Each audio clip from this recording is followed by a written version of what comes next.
Donc ça coûte un bras la création d'une holding, c'est le commentaire qui m'a été fait. Est-ce qu'il faut avoir un bon patrimoine pour que ce soit intéressant? Effectivement, la création d'une société a un coût et également sa gestion comptable annuelle. Donc c'est vrai que fonctionner avec un schéma holding et des SCI pour investir dans l'immobilier, ça va avoir un coût financier qu'il faut anticiper. D'un point de vue fiscal, pour réaliser des économies fiscales, si vous investissez uniquement dans l'immobilier, si vous n'avez pas de gros cash flow ou de très grosse rentabilité, fiscalement, ça ne va pas forcément avoir un intérêt, en tout cas fiscal.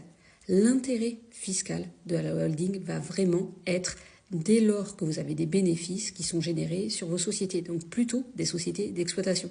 Par exemple, si vous avez une société, vous avez un salon de coiffure, ou vous avez une société dans le bâtiment, vous avez généré des bénéfices, c'est là que le schéma holding va être intéressant parce que si vous avez une holding au-dessus de votre société, vous allez pouvoir remonter les dividendes sur un nouveau projet immobilier, par exemple, avec quasiment aucune fiscalité grâce à l'application du régime que l'on appelle le régime mère-fille.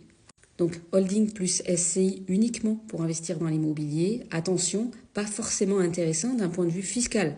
Il y a d'autres intérêts, par exemple pour la transmission et l'organisation de votre patrimoine. Pour lever également des financements bancaires, mais d'un point de vue purement fiscal, l'intérêt se fait dès lors que vous avez des bénéfices à réinvestir.